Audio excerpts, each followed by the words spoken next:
این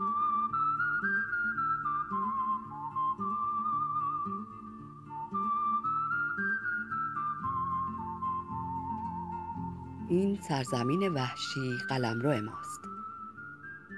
فصل 5.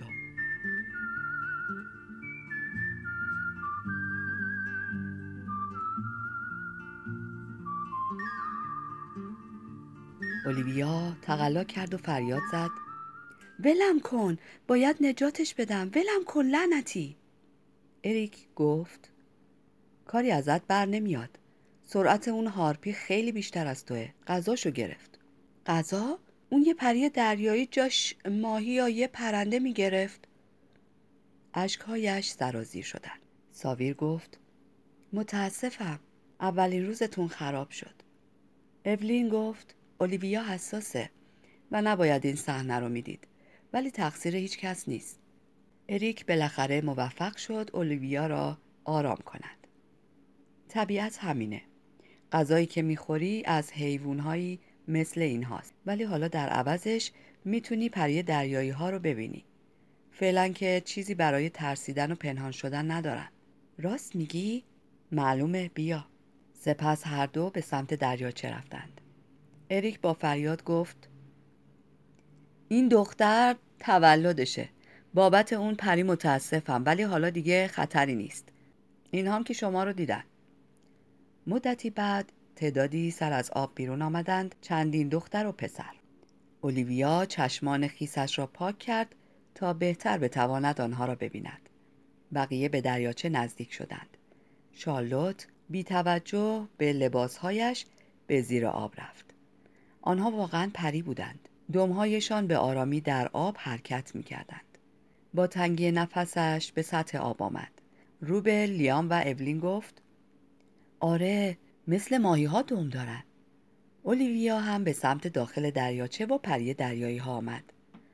رو به یکی از آنها گفت: میتونم دمتون رو ببینم و لمس کنم؟ یکی از پریها جلو آمد و روی سطح آب دراز کشید. اولیویا جلوتر رفت و با تردید لمسش کرد. حس عجیبی داشت. سپس کنار دمش ایستاد و پره‌هایش را لمس کرد. خندید. واقعاً مثل ماهی‌های قرمز و آکواریومی، به همون نرمی و لطافت، اما ضخیم‌تر. ممنون، آرامی گفت. پری دریایی به حالت قبلش برگشت. دستش را به سمت اولیویا دراز کرد. به محض گرفتن دستش به سمت وسط دریاچه شنا کرد. اولیویا شوکه شد. مقداری آب در گلویش پرید که به سرفه افتاد. لیام گفت: غرق میشه. پری دریایی دیگری در زیر آب ناپدید و مدتی بعد در کنارشان ظاهر شد. متوقفشان کرد. آرام به پشت اولیویا زد که بالاخره آب را پس داد. سپس همراه پری دیگر دستهایشان را دور بازوی او حلقه و به آرامی شروع به شنا کردند. این کارشان باعث می شد او کمتر زیر آب برود. با جا آمدن حالش کمی به سرعتشان افزودند. اولیویا دیگر غم قبل را نداشت.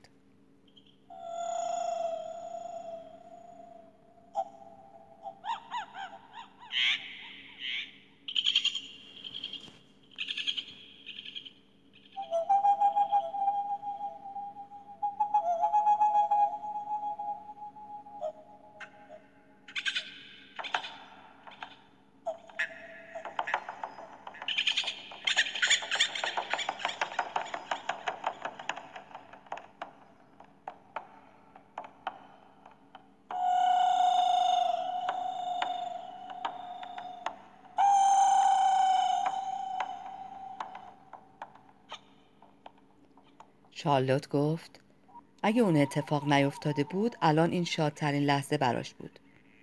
سپس رو به یکی از پریها گفت: شماها حرف هم میزنین؟ من شارلوتم. مامانم اولین، بابام لیام. اون دختر خواهرم اولیویاست. اریک و ساویر. یکی از آنها گفت: من الا، ابیگل، الیزا، باربارا. پسرها نیتون، ویلین، نوا و آندرو و اونی که شکار شد مدیسون. مدتی بعد اولیویا همراه با ابیگل و الیزا برگشتند. اولیویا گفت خیلی سرعتشون زیاده، جایی رو نمیتونستم ببینم ولی خیلی حال داد. سابیر گفت خب با اینجا و ساکنینش آشنا شدین، بهتره دیگه بریم تا شب لااقل چند جای دیگر رو هم ببینیم. اولیویا گفت میتونیم دوباره بیایم اینجا؟ شارلوت گفت مطمئنی؟ بعد اون حادثه غیر از پریها، اون هارپی و موجوداتی دیگه‌ای که ندیدیم، درسته؟ الا سری تکان داد و گفت آره، ناگاها، سایرنها و کوسه ها. سایرنها مثل ماهی پری دریایی هن، ولی خطرناک و ترسناکتر. صداشون سحر کننده است و در عین حال دندونها و ناخنهای تیزی دارن. پولک ها و باله هاشون مثل یه چاقو میمونه. لیام گفت خوبه که اینجا قایقی نیست وگرنه غرقش میکردن. نووا گفت ولی گاهی آدمهایی مثل شما گیرشون میافتن و طعمه‌شون میشن. شارلوت گفت ولی صداشون روی زنها اثر نداره، نمیتونن اونها رو اغوا کنن. الا لبخند زد و گفت باهاشون برخورد داشتی؟ توی کتاب‌ها و فیلم‌ها خوندم و دیدم ولی تا به حال ندیدمشون. صدای ساویر که بر روی سکوی راننده کالسکه نشسته بود و گفت بهتر راه بیفتیم تا به تاریکی و شب بر نخوردیم. آنها از پریهای دریایی خداحافظی کردند و سوار کالسکه شدند. اولین رو به شارلوت و اولیویا گفت امیدوارم سرما نخوریم. مدتی بعد اریک به راه افتاد. تصویر و سایه‌ای دوباره بر روی آب منعکس شد. پریها آماده فرار شدند ولی با دیدن صحنه مقابلشان بر سر جایشان ماندند. هارپی با مدیسون برگشته بود. در فاصله ای از سطح آب رهایش کرد. مدیسون به داخل آب پرتاب شد. پریها با سرعت به سراغش رفتند. بدنش زخمی و خونریزی داشت ولی هنوز زنده بود. لیندا در کنار آب فرود آمد.